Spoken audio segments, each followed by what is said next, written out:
अस्सलाम वालेकुम। हमतन गोश में खुश आमदीद। अगर आपने अभी तक हमारे चैनल को सब्सक्राइब नहीं किया तो हमारे चैनल को सब्सक्राइब करके घंटी के निशान को दबा दें ताकि आपको तमाम वीडियो अपडेट्स मिलती रहें। पेश खिदमत है सफरीना किस्त नंबर 3। सफरीना जब शहर के करीब पहुंची तो उस वक़्त दिन के 11 बज रहे थे। वो उस इंसान से दो बदू मिलना चाहती थी। वो देखना चाहती थी कि आखिर ये किस तरह का इंसान है जो उसे अपना गुलाम बनाना चाहता है। सफरीना ने उस इंसान का चेहरा अपने दिमाग में बिठा लिया था, इसलिए उस तक पहुंचना सफरीना के लिए ज़्यादा मुश्किल साबित नहीं हुआ। ये कोई बड़ी सी इमारत थी जिसका आखिरी सिरा आसमान की बुलंदी को छू रहा था। जैसे ही सफरीना ने बिल्डिंग का दाखिली गेट अबूर किया, गेट पर मौजूद आदमी अपनी कुर्सी से उठ खड़ा हुआ। वो सिक्योरिटी पर मामूल मुलाजिम था और अब वो सफरीना की जानिब बढ़ रहा था। मैडम, क्या तुम किसी को ढूंढ रही हो? करीब पहुंचकर उस आदमी ने सफरीना को मुखातिब किया। तुम्हें कैसे पता चला कि मैं किसी को ढूंढ रही हूँ? सफरीना ने सन ग्लासेस आंखों से ऊपर करके सर पर रख ली। इस वक्त सफरीना ने एक मशरकी मगर खूबसूरत लड़की का रूप धार लिया था जिसने जीन्स पहन रखी थी। मैडम, हमारा यहाँ 7 साल सर्विस है, हम देख कर बता सकता है कि कौन यहाँ क्या करने आता है। मुलाजिम ने उंगली अपने मुंह में डालकर कुछ बाहर निकाल फेंका था। मिस्टर, मैं जिसे मिलने आई हूँ उसका नाम मुझे भूल गया है, बस शक्ल याद है। सफरीना कहीं फंस न जाए इसलिए उसने बात को तब्दील कर दिया। अरे ये क्या बोलता है तुम? जिससे मिलना है उसका नाम ही भूल गया है। मुलाजिम ने अपना दायां हाथ सर पर रख कर सर को खुजाना शुरू कर दिया। तुम परेशान ना हो, ये तुम्हारा मसला नहीं है। मैंने कहा ना कि मुझे उसकी शक्ल याद है, मैं खुद उसे ढूंढ लूंगी। सफरीना को खड़े खड़े यहाँ गर्मी लग रही थी और ये आदमी उसकी जान नहीं छोड़ रहा था। उसका दिल चाहा कि अपनी शक्ति से मुलाजिम को सुला दे, लेकिन वो कोई परेशानी नहीं चाहती थी, इसलिए उसने जब्त कर रखा था। ऐसे कैसे ढूंढ लेगा मैडम? तुम यहाँ 1800 लोग काम करता है, तुम कैसे हर एक का शक्ल देखता फिरेगा? मुलाजिम को भी शायद उस लड़की को तंग करने में मजा आने लगा था, इसलिए वो उसे जाने नहीं दे रहा था। देखो मिस्टर, तुम मुझे तंग कर रहे हो। अब अगर तुमने और कोई सवाल किया तो मैं तुम्हारी शिकायत तुम्हारे अफसर से कर दूंगी। सफरीना ने मुहाफिज को डराने की कोशिश की और वो इसमें कामयाब भी हो गई। मैडम, तुम ऐसा मत करो, वैसे भी बॉस आज बहुत तपा हुआ है। अगर बॉस को पता चल गया ना कि हमने तुमको तंग किया है तो हमारा खैर नहीं। चलो तुम जाओ, मगर हमको अपना नाम बताओ, हम रजिस्टर में लिखेगा। वो ये बात सुनकर परेशान हो गई कि अब उसे असल नाम बताए या नहीं। अब क्या तुमको अपना नाम भी भूल गया है मैडम? सफरीना को खामोश देख कर मुहाफिज बोला। नहीं, मुझे पता नहीं क्यों ऐसा लग रहा है कि मैंने तुम्हें कहीं देखा है। सफरीना ने बात को गोल करना चाहा। जरूर देखा होगा मैडम, हमारा भाई का शहर में बहुत बड़ा नस्वार का दुकान है, हम भी वहाँ आता जाता है, शायद तुमने हमको उधर देखा होगा। हाँ, शायद वहीं देखा होगा। सफरीना को और कोई जवाब नहीं सूझा। मैडम, तुम भी कोई नस्वार करता है क्या? मुलाजिम ने नज़दीक होकर सरगोशी में पूछा। नहीं, मैं नहीं करती हूँ। एक दिन मैं वहाँ से गुजर रही थी तो तुमको वहीं बैठे हुए देखा था। सफरीना बुरी तरह फंस चुकी थी और अब उसे समझ नहीं आ रही थी कि उस इंसान से जान कैसे छुड़ाए। सफरीना ने तो ये बात कर दी थी, लेकिन उसे पता नहीं था कि इस बात का मुलाजिम ने कुछ और मतलब ले लिया है और अब वो उसे दूसरी नज़रों से देख रहा था। हमारा अम्मा भी बोलता है कि शरबत खान तुम बहुत खूबसूरत है। मुलाजिम, जिसका नाम शरबत खान था, ने भी ठान रखी थी कि आज उसने जी भर के दिल लगी करनी है। जो भी है, तुमने मेरा बहुत टाइम ज़ाया किया है, अब मैं चलती हूँ। उसने शरबत खान की बात भी नहीं सुनी और आगे बढ़ गई। अरे अरे मैडम, इधर सुनो, हमको अपना नाम तो बताओ। लेकिन सफरीना ने उसे मुड़ कर भी नहीं देखा। चलो मत बताओ, तुम कौन सा भूलने का चीज़ है? ये कहकर शरबत खान अपने छोटे से कमरे की जानिब चल पड़ा जो गेट के करीब बनाया गया था। उसके लबों पर किसी पश्तो गाने की धुन थी। शाइस्ता, तुम्हें मैंने फर्म के तमाम स्टाफ का डाटा इकट्ठा करने के लिए कहा था, तुम्हारा काम कहाँ तक पहुँचा है? सिकंदर उस वक़्त अपने कमरे के बाहर खड़ा हुआ था। सिकंदर साहब, जैसे आपने कहा था, मैंने तमाम रिकॉर्ड इकट्ठा कर लिया है, अभी मैं फ़ाइल आपके ऑफिस में लाती हूँ। गुड, ये कहकर सिकंदर ने अपने ऑफिस की जानिब कदम बढ़ाए। सुनिए, एक निस्वानी आवाज़ सिकंदर के कानों में टकराई और उसने बढ़ते कदम रोक लिए।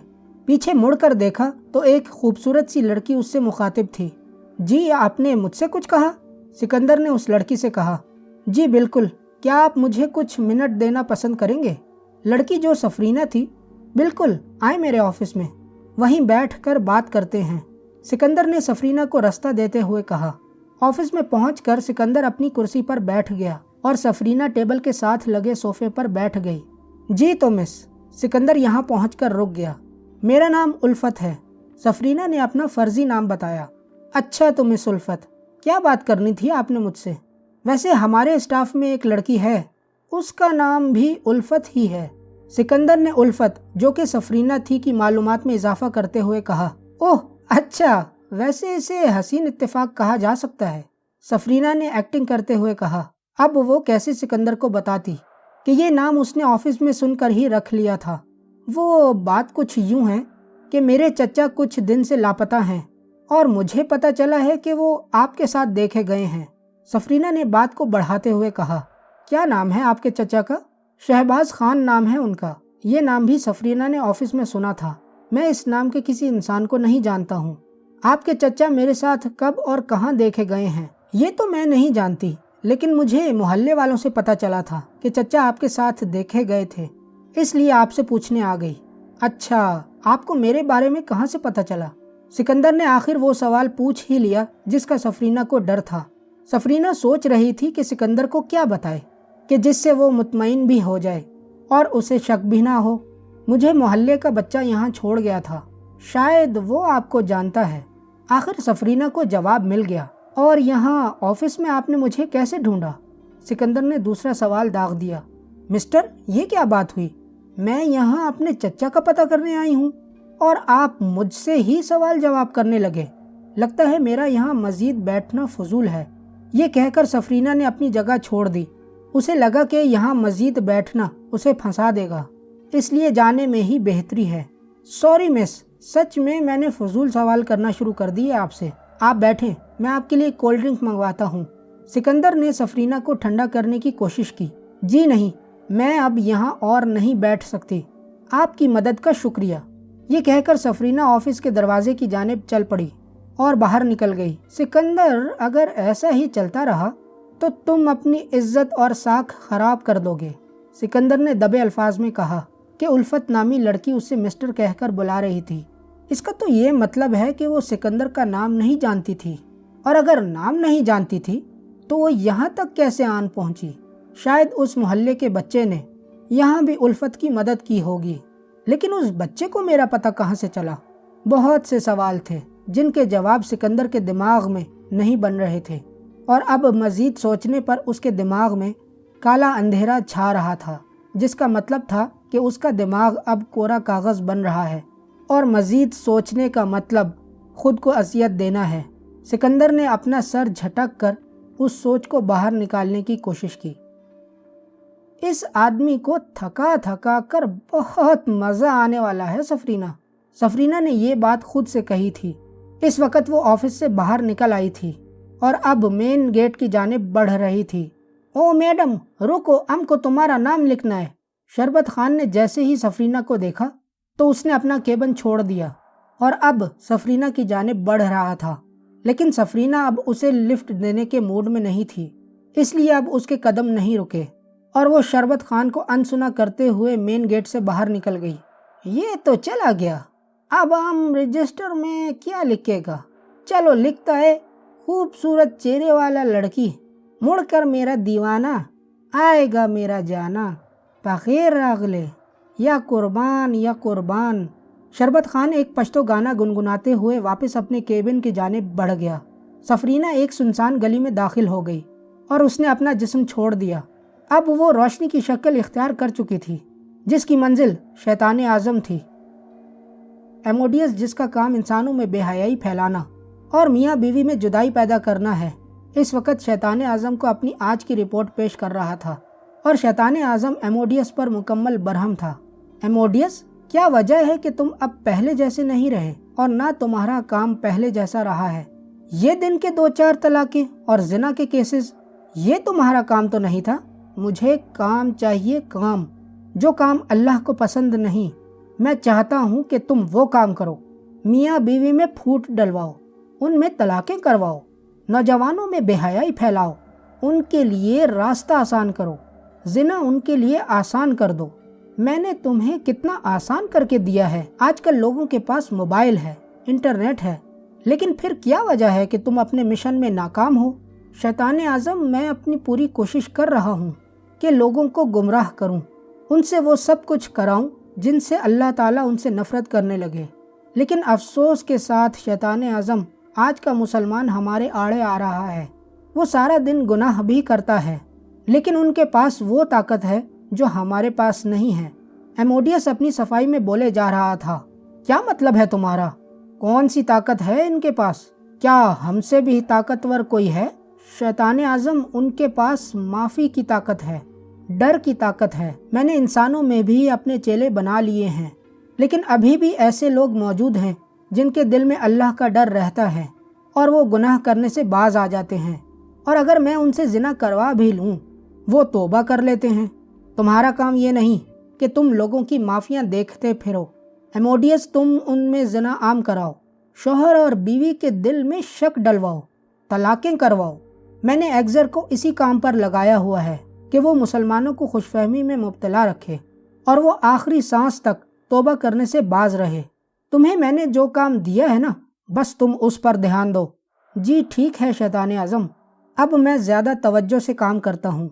एमोडियस ने कहा, ठीक है, अब तुम जा सकते हो और मेरी बातों को याद रखना। ये कहकर शैतान आज़म ने एमोडियस को जाने का इशारा कर दिया। जैसे ही एमोडियस नज़रों से ओझल हुआ, समंदर का मुहाफिज चेला सामने आकर झुक गया, जिसके पीछे सफरीना अपने लंबे बालों की गुथ हवा में लहराते हुए आ रही थी। शैतान आज़म ने मुहाफिज को बाद में आने का कहा और सफरीना के इस्तकबाल में खड़ा हो गया। आओ सफरीना, आओ। मुझे खुशी हुई कि तुम्हें इतना जल्दी देखना नसीब हुआ, वरना तुम्हारा दीदार तो सालों में भी नहीं होता। शैतान आज़म ने खुशामदी लहजा अपना रखा था। शैतान आज़म, मेरे आने का इरादा तो नहीं था, लेकिन मुझे आपसे और आपके मुहाफिजों से गिला है। सफरीना ने नखरीले अंदाज में कहा, मेरे मुहाफिजों ने क्या कर दिया? मुझे बताओ तो ज़रा, फिर देखो कि मैं उनका क्या हाल करता हूँ। शैतान आज़म भी शायद सफरीना के नखरे उठाने के मूड में था। पिछली बार जब मैं यहाँ से निकली थी तो थोड़ी देर बाद ही मुझे अंदाज़ा हुआ कि कोई मेरा पीछा कर रहा है। इतना तो मुझे पता था कि कोई शैतान इतनी हिम्मत नहीं कर सकता कि सफरीना का पीछा करे, इसलिए मैंने पीछा करने वाले को धोखा दिया और कुछ आगे जाकर पकड़ लिया। वो कोई जिन था जो मेरे पीछे पड़ गया था, जिसे मैंने जख्मी करके भगा दिया। लेकिन मुझे गिला आपसे है कि कोई भी आपके समुद्री महल के इतने करीब तक आ सकता है और आपके मुहाफिजों को पता तक नहीं चलता। क्या शैतान आज़म और उसकी सल्तनत इतनी कमज़ोर हो गई है कि एक कमज़ोर सा जिन भी इतने करीब आ सकता है? सफरीना शैतान आज़म को शातिर जिन के बारे में बता रही थी, जिसे उसने जख्मी और आखिरी बार खबरदार करके छोड़ दिया था। ऐसी बात नहीं है सफरीना, मेरी सल्तनत में ये नहीं हो सकता कि कोई जिन भी दाखिल हो सके। तो फिर क्या मैं झूठ बोल रही हूँ? सफरीना को शैतान आज़म पर गुस्सा आ गया था। उसे अपनी तौहीन महसूस हो रही थी। मेरा ये मतलब नहीं था सफरीना। शैतान आज़म ने सफरीना को ठंडा करने की कोशिश की, क्योंकि वो जानता था कि अगर सफरीना ठंडी ना हुई तो उसे सारे मुहाफिजों को मारकर सफरीना के गुस्से को ठंडा करना पड़ेगा। मैं ये कह रहा था कि शायद मुहाफिजों की नज़र नहीं पड़ी होगी, इसलिए वो जिन कामयाब हो गया। लेकिन अब मेरा वादा है कि आइंदा से ऐसा नहीं होगा। मेरा कोई कुछ भी नहीं बिगाड़ सकता शैतान आज़म। आज तक कोई ऐसा जिन, शैतान या इंसान पैदा नहीं हुआ जो सफरीना का ज़रा सा भी कुछ बिगाड़ सके। मैं आपको बस ये बता रही हूँ कि आप अपनी और अपनी सल्तनत की हिफाजत का ख्याल रखें, कहीं ऐसा ना हो कि कोई नुकसान पहुँचा दे। अव्वल तो ऐसा मुमकिन ही नहीं है, लेकिन मैं फिर भी देखता हूँ कि ऐसा किस वजह से हुआ था। बिल्कुल, ये चीज़ आपको ज़रूर देखनी होगी। अच्छा, इंसान से मुझे याद आया कि आज एक इंसान से मिलकर आ रही हूँ। सफरीना सिकंदर के बारे में बात करने जा रही थी। मतलब अब कोई ऐसा इंसान भी है कि जिससे सफरीना खुसूसी मिलने गई थी? मुझे तो भाई उस इंसान से जलन हो रही है। शैतान आज़म ने लफ्ज़ खुसूसी को खींचते हुए कहा, आप गलत समझे हो शैतान आज़म। میرا مطلب یہ تھا کہ اب پھر کوئی انسان پیدا ہوا ہے جس نے سفرینہ کو غلام بنانے کی کوشش کی ہے، تو اب میں یہ سمجھوں کہ وہ اس دنیا میں نہیں ہے۔ شیطان اعظم نے ہنستے ہوئے یہ بات کہی تھی۔ فی الحال تو وہ انسان زندوں میں شمار ہے، لیکن آج کی رات اس کی آخری رات ہے۔ اچھا، ویسے اس کی ہمت کی داد دینی ہوگی کہ جس سفرینہ سے شیطان اور جن بھاگتے ہوں اسے قابو کرنے چلا ہے۔ یہ بات اسے پتہ نہیں ہے یا اس نے سفرینہ کو مذاق سمجھ لیا ہے، لیکن اس کے زیادہ دن نہیں ہیں۔ جتنا جینا تھا بس اس نے جی لیا۔ آج رات اس کی آخری رات ہے۔ اچھا شیطان اعظم، میں چلتی ہوں، کیونکہ جس جگہ وہ انسان چلا کر رہا ہے وہاں اب رات ہو چکی ہوگی اور مجھے اب وہاں پہنچنا ہے۔ چلو ٹھیک ہے، مگر مجھے اس انسان پر افسوس ہو رہا ہے، بیچارہ کل کا سورج نہیں دیکھ پائے گا، شیطان اعظم نے کہا۔ تو سفرینہ نے ہاں میں گردن ہلائی اور اپنی جگہ سے اٹھ کھڑی ہوئی۔ سکندر نے بوری اپنے کندھے پر سے اتار کے زمین پر رکھ دی۔ اس وقت وہ چلے کی جگہ پر پہنچ چکا تھا۔ 12 بجنے میں آدھا گھنٹہ باقی تھا، اس لیے سکندر کو کوئی جلدی نہیں تھی۔ ایسا انسان جس نے خودکشی نہیں کی مگر موت کی آرزو کرتا رہا ہو، اس کے لیے یہ ڈراؤنی رات کا سناٹا، بچے کی لاش اکیلی اور ویران جگہ پر، چلا کاٹنا کوئی خوفناک چیز نہیں تھی۔ آج لاش کو دوسرا دن تھا اور لاش کی بدبو ناقابل برداشت ہو چکی تھی۔ سکندر نے جب لاش کو باہر نکالا تو وہ پھول چکی تھی۔ ایسا لگ رہا تھا جیسے اس میں کسی نے ہوا بھر دی ہو۔ سکندر سوچ رہا تھا کہ یہ بھی کسی کا پھول ہوگا جو وہ انتظار کر رہا ہوگا کہ ماں باپ یا اس کا کوئی اپنا آئے اور اس کو اپنے ساتھ لے جائے۔ لیکن نصیب ایک ایسی چیز ہے جس کے سامنے انسان چاہے زندہ ہو یا مردہ بے بس ہو جاتا ہے۔ پتہ نہیں سکندر کیسے اتنا بے حس ہو گیا تھا کہ اسے نہ تو معصوم بچے کی لاش کا خیال آیا اور نہ ہی اس نے سوچا کہ سفرینہ کو پا لینے کے بعد اس سے کیا کیا کرے گا، اور اگر سفرینہ اسے نہ ملی اور وہ چلے کے دوران ہی مر گیا تو یہ موت کیسی ہوگی؟ کیا وہ اللہ کو جواب دے پائے گا کہ وہ کیوں کر ایک شیطانی چکر میں پڑ گیا تھا؟ اس وقت تو اس نے بس یہی سوچا کہ اپنے آپ کو بچانا ہے، لیکن اب وہ بری طرح سے پھنس گیا ہے۔ اب وہ چلے کو چھوڑ بھی نہیں سکتا ہے۔ اگر ایسا کرتا ہے تو اس کی موت یقینی ہے، اور سکندر حرام موت نہیں مرنا چاہتا تھا۔ اس طرح کی کئی سوچیں اس کے دماغ میں آ رہی تھیں، اور پھر وہی ہوا۔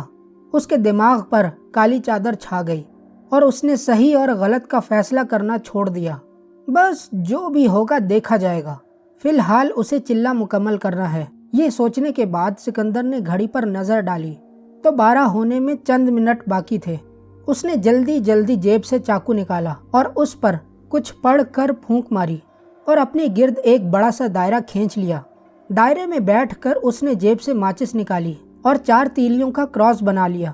لاش کو وہ پہلے ہی بوری میں سے نکال چکا تھا۔ اس نے جلدی جلدی تیلیاں لاش کے سینے پر رکھ دیں اور پھر لال مرچ سے لاش کے گرد چھوٹا سا دائرہ بنا لیا۔ اب وہ تیار تھا، اور اسی وقت گھڑی نے بیپ کی آواز نکالی، جسے سنتے ہی سکندر کے لب ہلنے لگ گئے۔ ابھی سکندر کو پڑھتے ہوئے 2 منٹ بھی نہیں گزرے تھے کہ ایک زوردار کڑاکا ہوا اور کوئی چیز سکندر کے سامنے آ کر گر گئی۔ سکندر نے آنکھ کھول کر دیکھا تو سامنے ایک جسم تھا جس کا چہرہ دوسری جانب تھا۔ اندھیرا ہونے کے سبب سکندر چہرہ دیکھنے سے قاصر تھا، لیکن جسامت اور حلیے سے یہ کسی مرد کا جسم لگ رہا تھا۔ مجھے روکنے والے آ گئے ہیں، سکندر دل میں یہ سوچ رہا تھا کہ دوسرا کڑاکا ہوا اور بجلی چمک اٹھی، لیکن یہ آسمانی بجلی نہیں تھی، کیونکہ یہ بجلی بجھ نہیں رہی تھی، بلکہ یہ ایک ایسی سفید روشنی تھی جیسے کسی نے سکندر کے سامنے ہزاروں بلب روشن کر دیے ہوں۔ اس بجلی نے سکندر کے سامنے ہر چیز ظاہر کر دی تھی، اور جس چیز پر سکندر کی نگاہ پہلے پڑی وہ خون میں لت پت پڑی لاش تھی، اور یہ لاش کسی اور کی نہیں بلکہ اس پنڈت کی تھی جس کی وجہ سے سکندر آج چلا کر رہا تھا۔ سکندر کے جسم پر پسینے پھوٹنے لگے۔ کیا پنڈت مر گیا؟ پنڈت کو کس نے مارا؟ کیا سفرینہ نے مارا؟ پنڈت کو اس کا علم کیوں نہیں بچا سکا؟ سکندر یہ سب کچھ سوچ رہا تھا کہ اچانک گھپ اندھیرا ہو گیا، مگر یہ اندھیرا 2 سیکنڈ کا تھا۔ جیسے ہی دوبارہ روشنی ہوئی، منظر پہلے سے بڑھ کر خوفناک ہو گیا۔ سامنے ایک بوڑھی سی چڑیل ہاتھ میں پنڈت کا کٹا ہوا سر لیے جھکی کھڑی تھی اور بار بار اپنی زبان पंडित की गर्दन से बहते हुए खून पर मार रही थी। अचानक उस बूढ़ी चुड़ैल ने अपने बाएं हाथ की उंगली पंडित की आंख में घुसा दी और आंख का डेला बाहर निकालकर मुंह में डालकर चबाने लग गई। चुड़ैल के मुंह से पचक पचक की आवाजें आने लगीं, जिसे सुनकर सिकंदर को उबकाई आ रही थी। लेकिन सिकंदर की तबीयत खौफ के सामने हार गई। चुड़ैल की निगाह भी सिकंदर पर पड़ चुकी थी, इसलिए उसने पंडित का सर जमीन पर फेंक दिया था और लाल लाल जबान अपने होंठों पर फेर रही थी। मरे हुए पंडित के सामने सिकंदर का खून काफी गर्म था। जिस तरह सिकंदर की रंगत सुर्ख सफेद थी, चुड़ैल को सिकंदर का खून काफी मजेदार लग रहा था और अब वो प्यासी निगाहों से सिकंदर को देख रही थी।